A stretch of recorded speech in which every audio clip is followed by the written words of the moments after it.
자기가 당협위원장으로 한 거는 12월 달에 사퇴를 했기 때문에 9개월밖에 안 됩니다. 우리 정성래 그 상임 고문님은 10년을 했고 저는 지금 현재 8년을 했는데 그 선배들한테 9개월 받고서 자기가 열심히 했다고 하는 이야기는 맞지 않는데 지금 이제 그런데도 불구하고 당협위원장이 되었을 때 정영선 후보의 공판은 진행되고 있었습니다. 공판은 1차 공판, 2차 공판, 3차 공판, 4차 공판 진행이 계속되고 있었고 증인들도 계속 채택이 되고 있었습니다. 이게 당진 언론에는 하나도 보도가 되지 않았습니다. 다만 중앙 언론에 얼핏 YTN에 포승줄을 묶어서 계단을 내려가는 그것이 얼핏 비쳤다가 그게 인터넷에서 사라졌습니다. 저는 이것이 어떻게 해서 이런 일이 있을 수 있을까? 그것이 정영선 후보가 자기가 당직 당협위원장을 하면서 무죄 주장을 한 것을 당진 시민들이 믿게 된 겁니다. 저는 이것이 불행의 씨앗이 원인이 되었다고 생각합니다. 지금 그쪽에 대부분의 사람들이 이건 아니다라고 판단을 했지만 거기에 15,000표를 주셨던 분들은 제가 이 공천 후보를 빼앗아 갔다라고 하는 걸 지금 믿고 있습니다. 왜 그러냐? 이 정보를 이 지금 말씀드린 부분을 모르기 때문에 공천관리위원회가 사천을 했다. 김동완이가 돌아다니면서 로비를 해서 사천을 했다 그랬는데 아까 우리 김광 의원님 말씀하셨듯이 저는 12월 달까지 정치 활동을 안 했기 때문에 9%밖에 안 된 놈이 무슨 놈은 사천하러 돌아다닙니다. 예? 그 정치 비용을 어떻게 감당하려고 제가 사천을 하고 다닙니까? 그런데 그것이 사천했다라고 통할 그 사람들이 지금도 믿고 있는 것은 바로 그 재판 과정을 당진 시민들이 모르고 있었기 때문에 그랬다. 저는 이 부분에 대해서 한번 짚고 넘어갈 필요가 있다. 그래서 우리 당협이 이 언론에 대해서 너무 경시한 것이 아닌가 하는 생각이 좀 들고 물론 당사자이기 때문에 언론에 안 나오게 했을는지 모르지만 언론인들에게 우리가 그러한 부분들에 대해서 한번 짚고 넘어가야 될 부분이 있다라고 저는 생각을 합니다. 그 다음에 두 번째 문제는 정영선 후보의 선거 리더십의 문제입니다. 아까 제가 우리 감히 정성래 상임고문님께 말씀을 드렸지만 민주주의 선거라고 하는 것은 낙선한 자는 승자를 축하해 줘야 됩니다. 왜? 선거는 나누어서 싸우지만 선거가 끝나고 나면은 그 사이는 화합해야 됩니다. 이게 선거 때 분열된 대로 그 사이를 가면 그 사이는 오래 역사가 존속될 수가 없습니다. 패망하는 겁니다. 민주주의는 그 맹점을 내포하고 있습니다. 선거를 할 때 나누어 싸우지만 선거가 끝나면 합하는 문화가 되어야지 합하지 않고 선거 때 감정으로 계속 사이가 운영된다면 그 역사는 패망의 역사로 갑니다. 그렇기 때문에 이 민주주의에 갖고 있는 이 맹점을 우리는 정확하게 알아야지 민주주의가 우리한테 행복을 다 줄 거라고 생각하면 안 됩니다. 그래서 반드시 선거에 패배하면 승자를 축하해주고 그리고 승자를 위해서 함께 일해주되 다만 자기의 미래를 개척해야 된다. 그럴 겁니다. 그게 이순신 장군의 백의종군 정신입니다. 그래서 이 부분에서 저는 우리 정영선 후보가 리더십에 문제가 있었다.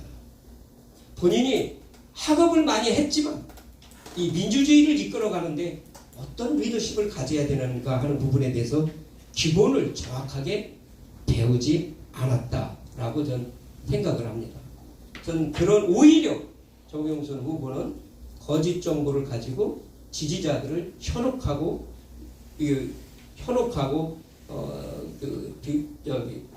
오도를 했다. 그래서 저는 이러한 것들은 정말 민주주의 지도자로서는 해서는 안 될 일이 생겼다라고 저는 생각을 합니다. 이것이 또 하나의 불행의 원인이었다라고 생각합니다. 그래서 저는 우리 당진 당협에서만이라도 앞으로 2020년, 22년 지방선거와 대선을 위해서도 선거는 나누어 싸우되 아주 치열하게 감정 싸움이 아니라 노선 싸움에서 치열하게 싸우되 지면 승자를 축하해주고, 그리고 승자는 후자의 가졌던 생각들을 흡수해서 그가 가졌던 마음을 열 수 있도록 약자의 뜻을 자기가 받은 권력 속에서 약자의 뜻을 100% 받아가는, 그래서 사이가 함께 화합하는 그런 선거 리더십을 저는 키워야 한다고 생각합니다.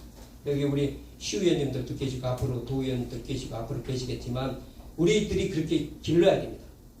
선거는 반드시 끝나게 되면 패자는 승자를 축하해주고 승자는 패자를 포용하는 그런 선거 문화를 반드시 우리가 만들어내야 된다고 저는 생각을 합니다. 여러분 동의하신다고 생각합니다. 세 번째 제가 말씀드리는 것은 절대 시간이 부족했습니다. 제가 선거를 패배하고 많은 분들을 이야기를 들었는데 사실 그런 일도 있었습니까 하는 게 거의 60, 70% 제가 모르는 일이 너무 많았던 겁니다. 그래서 저는 이 앞으로 우리가 선거를 2022년에 선거를 준비하기 위해서는 미리미리 후보를 우리들이 갖춰 나가야 되는데 공천이라는 제도가 있는 겁니다. 중앙당에서 공천관리 지침이 내려올 때까지는 이것저것 아무것도 못하도록 되어 있습니다. 그러면 공천관리 지침이 언제 내려오냐? 선거 2달 반, 빠르면 2달 반, 늦으면 2달 전에 내려오. 이렇게 되니까 이전구투가 될 수밖에 없어요. 이거는 당보고 당규를 개정해라고 해도 개정될 수가 없습니다. 왜냐하면 정치판이 그러니까. 전 그런데 우리 여기에 계신 분들이 후보를 쳐다봅니다. 쳐다보면 저 후보가 될 만한 사람인지 아닌지 다 여러분들 느끼고 있습니다. 그 부분을 우리는 분명히 간직하고 그것을 모니터링을 해야 합니다. 유권자들. 후보자에 대한 모니터링을 해야 합니다. 후보자가 의회 활동을 어떻게 하는지, 지역에 가서 어떻게 말하는지 이러기 위해서는 행사에 참여해야 됩니다. 그래서 후보자를 모니터링하고 그리고 자기가 좋아하는 후보가 있다면 적극적 지지를 표해줘야 됩니다. 난 당신 지지한다. 이렇게 되어야만이 제가 볼 땐 좋은 후보를 미리미리 선점할 수가 있는 겁니다. 공천 절차를 밟아서 하는 후보자의 선정은 갈등을 빚어내고 그 갈등이 선거의 패배의 원인이 됩니다. 저는 그렇기 때문에 후보자들에게 절대 시간을 주어서 상대당과 싸우는 게 이기는 거거든요. 우리 내부끼리 싸우는 게 이기는 길이 아니라 상대당과 싸워서 이겨야 되는데 우리는 내부끼리 싸우라고 에너지를 다 낭비하는 이런 선거를 만들지 않게 할 수 있는 방법은 이 당에 참여하는 분들이 모니터링을 하고 끊임없이 모니터링을 하고 저 사람 까미다 아니다. 그리고 정말 시의원 도의원으로 여기 유능한 사람이 있다면 적극적으로 추천해야 됩니다. 이 사람 좀 하자. 그래가지고 그 사람 당 행사에 오게 하는 겁니다. 오게 하면 사람들이 보는 거 아닙니까? 사람들이 봐서 저 사람은 쓸만한 후보인지 아닌지 이렇게 모니터링을 하고 적극적 의사표시를 하면 후보자는 힘이 납니다. 힘이 나서 그게 자연스럽게 후보로 미리미리 결정이 되는 겁니다. 그렇지 않습니까? 이거는 제가 볼 때 중앙당의 공천관리 지침이 내려오기 전에 우리가 좋은 후보들을 만드는 저는 방법이라고 저는 생각을 합니다. 저는 그런 측면에서 2022년에 우리가 선거를 이길 수 있는 방법은 여러분들 몫이라고 저는 생각합니다. 여러분 동의한다면 큰 박수 한번 부탁드립니다. 그 다음에 당 활동을 상시화하겠다는 생각이 듭니다. 왜 그러냐면 정당이 아무 활동을 안 하다가 선거 때가 돼가지고 뭐를 하니까 사람을 믿을 수가 없는 거예요. 저쪽 반대당에서 마타도어를 유언비어를 퍼뜨리면 카드라 통지로 내가 우겨요. 이게 누군지 모르잖아요. 이 사람이 나한테 얘기하는 얘기를. 그런데 그 이야기를 갖다가 내가 옆 사람한테 내가 말이야 이번에 어디 등산에 갔더니 그 자식 그 여자 관계가 복잡하다더래. 이렇게 가는 겁니다. 왜 그렇겠습니까? 후보를 모르기 때문에 그런 겁니다. 후보를 아는 사람은 야 이 사람아 그게 무슨 소리예요. 내가 아는 사람은 그러더라 말이야. 그런 소리 하고 다니지 마. 이렇게 따끔하게 얘기하는 유권자가 있어야 되는데 유권자들은 최대의 정보를 들은 것 같이 옆 사람한테 가가지고 와래 내가 너만 들어 하면서 얘기하는 겁니다. 이게 제가 볼 땐 이 보수들이 잘못된 역할이라고 생각합니다. 왜? 보수들이라고 하는 것이 치열하게 이념 공부를 안 했기 때문에 이 사람이 얘기하면 이 말도 옳은 것 같고 저 사람이 얘기하면 저 말도 옳은 것 같으니까 자기 똑똑한 걸 자랑하기 위해서 옆 사람한테 전하는 거예요. 그게 제가 볼 땐 야당에서 우리 보수 진영을 이 획책할 수 있는 분열을 획책할 수 있는 원인이 된다고 생각합니다. 그래서 이번에 어기부가 김동완이 사진을 패러디해가지고 배포하고 또 정용선이는 제가 뭐 사퇴했다고 문자 보내고 그 다음에 중앙당이 그렇게 했다고 하는 이야기들을 막 전할 때 우리들은 어떻게 했느냐는 얘기. 우리들 모르겠어 어떻게 되지. 정용선이 말이 맞는 것 같기도 하고 이런 생각이 드는 겁니다. 왜 그렇겠습니까? 상시화되어 있지 않기 때문에 그렇습니다. 당무 활동이 상시화되어 있으면 사사골골 다 아는 거죠. 무슨 소리야 이 사람아. 이런 일이 있었더니 이렇게 되면 그 유언대가 퍼트려 나가지 않기 때문에 저는 당무 활동을 상시화하고 서로 소통하고 교제하고 그리고 정보를 교환하고 추미 활동을 같이 하는 이런 일정 수의 당원들이 있어야 한다고 생각합니다. 그 당원들이 있으면 흔들리지 않죠. 그 사람한테 물어보는 거죠. 이거 이런 거 있더는데 어떻게 된 거야? 이러면서 흔들리지 않는데 그런 당원들이 우리가 되어야 되겠다 하는 생각이 듭니다. 그래서 한맥포럼, 한맥산악회, 한맥봉사당을 통해서 저는 소통이 있어야 되고 교제가 있고 저는 여기서 비즈니스도 있을 수 있다고 생각합니다. 저 사람 알아봤더니 내가 기왕이면 식당을 가는데 그 사람 식당 가서 먹고 또 내가 알아보니까 이 사람 광고 간판을 한다. 그럼 광고 간판하는 사람 이번에 제가 선거를 준비함에 있어서는 제가 낙선의 과정에서 저를 도와주셨던 분들을 다 모셔서 함께 선거 벽보도 붙이고 그러니 또 유세차도 끌고 다니시고 또 유세차도 율동도 참여하시고 그러니까 내일같이 해주셨어요. 전 그것이 굉장히 중요하다라고 저는 생각이 들기 때문에 전 그런 부분에서 상설화돼서 우리가 활동하고 있는 이 문제 여기에 이제 한맥산악회, 한맥봉사단, 한맥포럼도 있지만 매달 마지막 주 월요일 날은 당무 계획을 세울까 생각합니다. 그래서 한 달 동안 무엇을 해왔는지 보고 다음 달에 무엇을 하는지를 미리미리 공지를 해줘야 일정을 조정해서 참여할 수 있기 때문에 마지막 월요일 날은 아침에는 의원님들하고 제가 조차를 할 계획입니다. 왜냐하면 의원님들도 지금 보면 각자가 활동하고 있어요. 그럼 미래통합당의 가치가 시의회 운영에 반영될 수가 없습니다.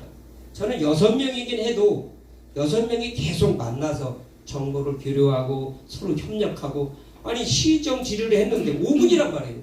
시정 질의 5분 했으면 시장에 이걸 대충 넘긴다고요. 이거를 그 다음번에 우리 당에서 나가서 시정 질의하는 사람이 그 문제에 이어서 꼬리를 물고 계속 질문을 하게 되면 시장을 교육시킬 수가 있지요. 그런데 뿔뿔이 흩어져서 미래통합당 시의회들이 있게 되면 이게 힘이 하나도 없는 거죠. 저는 그런 측면에서 매달 한 번씩은 의원님들하고 제가 조차를 이렇게 만들 생각입니다. 그래서 조차하면서 시의원님들께 유대관계도 있지만 더 강화하면서 협력관계를 만들고 그날 저녁에는 당무 계획을 세워서 우리 참여할 수 있는 모든 당원들이 여기에 오셔서 당무 한 달을 반성하고 그다음에 한 달을 계획을 세우는 일을 해서 미리 카톡방에 올려서 일정들을 미리미리 하도록 그렇게 하겠습니다. 마지막으로 제가 하나 말씀드린 것은 이 소통의 공간이 우리들이 만나는 카페의 공간으로 될 수 있도록 지금 하려고 합니다. 그래서 지금 이제 우리 특별위원회가 되었던 무슨 회의가 있을 때는 저 앞에 장탁자에서 하지만 여기 와서 커피 한 잔 마시고 이 TV로 영화를 무슨 영화든 볼 수 있도록 제가 이 넷플릭스를 가입해 놨습니다. 그랬더니 이번에 그 마이클 조던에 관련된 The Last Dance라고 하는 그 영화가 나와서 제가 여기서 이걸 봤는데 영화도 여기서 보고 그 다음에 음악을 스트리밍할 생각입니다. 그래서 여기 잔잔한 음악이고 우리 김용균 회장이 이 스피커를 이렇게 해줘서 제가 이 스마트폰에 있는 음악을 한번 스피커대로 해보니까 아주 좋아요. 그래서 음악도 듣고 여기에 있는 많은 차들도 나누면서 시내에서 만날 사람을 여기 와서 함께 만나면서 차 한잔 나누고 이렇게 하면 전 당이 산다고 생각합니다. 이렇게 당무 활동을 상설을 해야 되는데 행사 때만 오게 되면 이 당 사무실은 죽어갑니다. 저는 그렇기 때문에 여러분들께서 당진에 나오시면 누구든 여기에 들리시고 그리고 여기에 와서 누구 만날 사람이 있으면 여기 와서 차 한잔 나누는 이런 당무의 상설화가 되면 저는 우리 2022년 지방선거 대선을 이길 수 있지 않을까 생각하는데 여러분 동의하시다고 큰 박수. 사회자 1분만 긴급동의. 네. 아니 제가 설명을 좀 드리려고 해요. 왜냐면은 이제 정용선에 대해서는 오늘 이후로는 우리가 보수당의 통합을 위해서 더 이제 얘기 않는 게, 거론 않는 게 우리 김동완 후보한테도 좋은 듯 하고요. 거기서 빠뜨린 게, 제가 여기 뭐 보이진 않겠지만은, 그 글을 써서 하나, 둘, 정성래 증인 들어가는 거예요, 위에. 그랬더니 정성래가 뭘 증인이냐 빼라. 또 빼서 했더니 또 밑에 또 들어갔다. 그래서 열 몇 개 가지고 있습니다만은 협상은 갑이나 을이나 했을 때는 협상은 적과 전쟁 중에서도 협상할 때는 가만히 있어야 하거든요. 근데 김 의원이 아까 얘기 뭐든 협상을 해자놓고 카톡에다가 한 10,000개, 10만 개에다가 중앙당의 공천이 잘못돼서 여론조사를 1번 하면은 김동완, 2번 하면은 정용선, 이게 들어갔었어요. 이건 안 된다.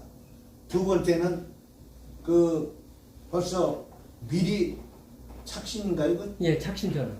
착신전화를 다 돌려놨는데 거기는 다 깔아놨는데 우리는 사실은 늦게 시작해서 당일 수가 없어요. 그거 했으면 여기 김윤경 여성위원장이 제 방에 들어와서 아버님이 시아버님이 말씀하시는데 이거 1번 김동완, 2번 정용선이 집니다. 여러분 그 동의하시면 박수 한번 치세요. 그때 사실 이렇게 됐던 겁니다. 그래서 그 말씀이 빠져서 핵심이 빠져서, 왜냐하면 통합을 제가 시키려고 사실은 했기 때문에 그렇게 보고 말씀을 드립니다. 예. 감사합니다.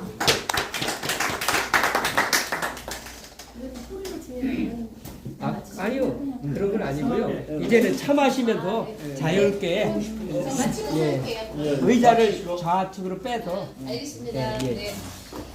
네, 선거에 대한 공약 참 잘 들었습니다. 참 중요한 것은 정말 우리에게 허위 사실을 유포했을 때는 진실을 밝혀야 된다는 거 저 또한 배웠고요.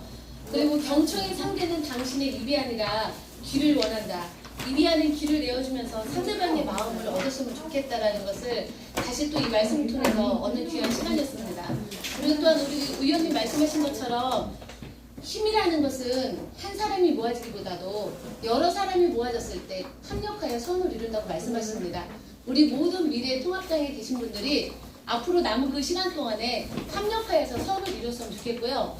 다시 한번 또 제가 참 우리 의원을 존경스러운 것은 소인배와 대인배를 일컬었을 때 정말 소인배는 나 개인의 자신을 위해서이지만 대인배는 타인을 위해서잖아요. 우리 의원님은 정말 낙선을 하였지만도 우리 당진과 또한 함께 하신 모든 국민의 대표로서 그것을 보여주지 않기 위해서 계속 이렇게 열심히 달려오는 그 마음, 그 모습을 보면서 마음도 찡했고 정말 우리 의원님 참 멋지십니다라는 그 존경의 표를 하고 싶습니다.